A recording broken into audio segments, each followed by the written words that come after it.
안녕하세요. 한 번에 끝내는 조주기능사 강의를 맡은 최인혜입니다.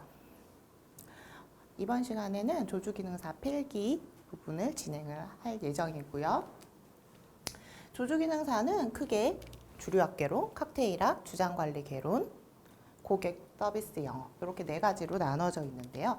이번 시간에는 주류학개론 중에서도 양조주에 대해서 알아볼 예정입니다. 이번 시간에 살펴보실 내용 한번 살펴볼게요.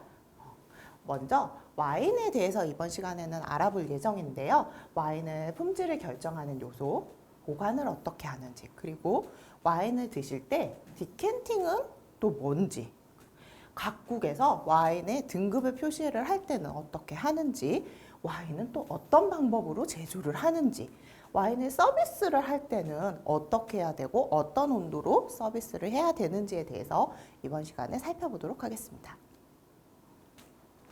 자, 먼저 와인의 품질을 결정하는 요소에 대해서 좀 살펴볼게요. 가장 많이들 생각하시는 게 토양과 기후예요.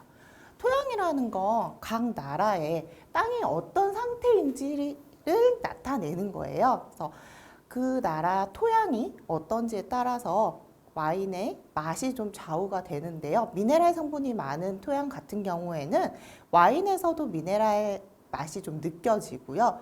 또한 석회질이 많은 토양들, 예전에 바다였던 토양이 산으로 바뀌어서 거기서 재배가 되는 곳들에서는 조개 맛 혹은 해산물 맛, 굴맛 이런 게 느껴지기도 해요. 그래서 토양이 꽤나 많은 영향을 주고 있다.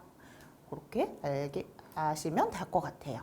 그 다음 기후 부분인데요. 이거는 전 세계적으로 똑같이 영향을 주는데 이 기후가 햇빛이 어떤지, 온도가 어떤지, 비는 얼마나 오는지 요거에 따라서 그 해의 포도의 작황이 문제가 되잖아요. 그러다 보니 정말 햇빛도 좋아야 하고 온도도 적당해야 하고 비도 너무 많이 오지 않아야지만 좋은 포도가 생산이 되기 때문에 좋은 와인을 만들 수 있다. 그렇게 생각하시면 될 것 같아요. 자, 기후에서 요거 세 가지만 영향을 받으면 참 좋겠는데 이와 밀접하게 우리 지금 문제가 되고 있는 기후 문제가 있어요. 봄, 겨울에 서리가 내리는 경우. 이러면 포도를 심었는데 얘들이 크지 못하고 죽어버리는 경우도 있겠죠. 그리고 급격한 온도의 상승이라던가 우박이 너무 많이 내리는 경우, 그리고 비가 너무 많이 온다던가 너무 무더위가 진행될 경우에 포도가 못 크겠죠. 그러면 아무래도 그해 작황이 좋지 않아서 좋은 와인을 만들 수가 없다라고 생각하시면 될 것 같아요. 자, 요거하고 더불어서 미세한 환경에서도 영향을 주는데요.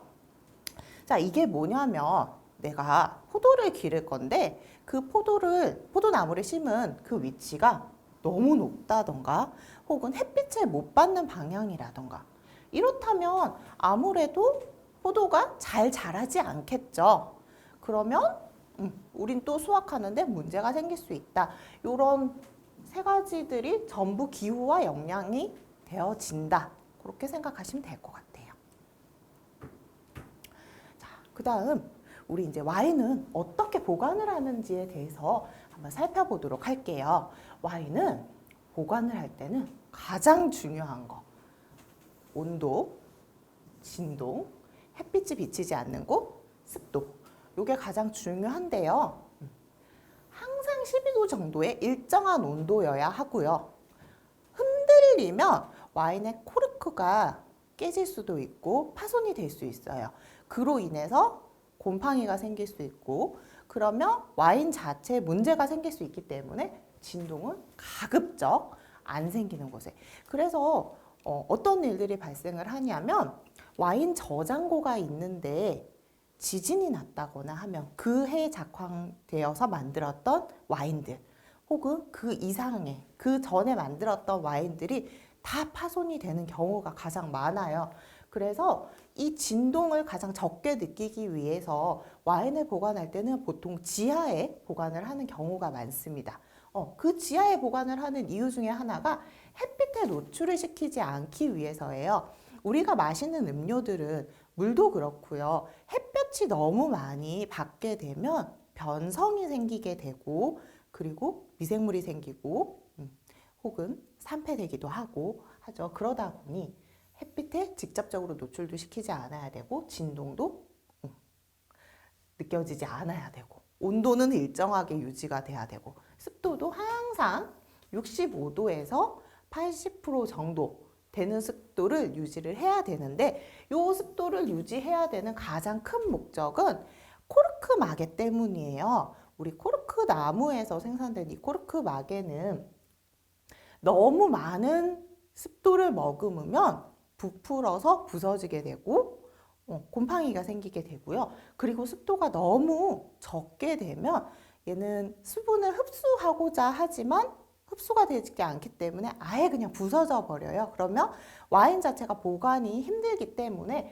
요 모든 게 다 맞아야지만 와인을 잘 보관할 수 있다. 그리고 우리가 먹기 위해서 요 조건들이 지켜져야지만 가장 맛있는 최적의 와인을 먹을 수 있다라고 생각하시면 될 것 같아요. 자, 그렇다면 그 이상적인 와인 저장고, 카브라고 부르는데요. 이 와인 저장고는 어떤 조건을 갖춰야 될지 한번 살펴보도록 할게요. 지금 계속 같은 이야기의 반복인데요. 이 이야기가 계속 반복되는 이유는 그만큼 중요하기 때문이에요.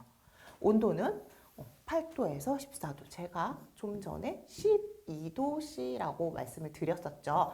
이 정도의 온도를 항상 유지를 해야 한다. 습도는 70에서 75. 자, 65에서 80도라고, 아까 80%라고 직전 PT에서 보셨죠? 그래서 거의 같은 범위라고 생각하시면 돼요. 자, 이 이유는 코르크가 잘 팽창이 되어서 밀봉된 상태를 유지할 수 있기 때문에. 자, 햇빛이 너무 많으면 포도가 노화가 촉진이 되죠. 이렇게 되면 상한 것 같은 와인, 너무 과발효된 것 같은 와인을 먹게 되기 때문에 이 햇빛을 완전히 차단을 해주어야 가장 이상적인 저장소이다라고 생각하시면 돼요.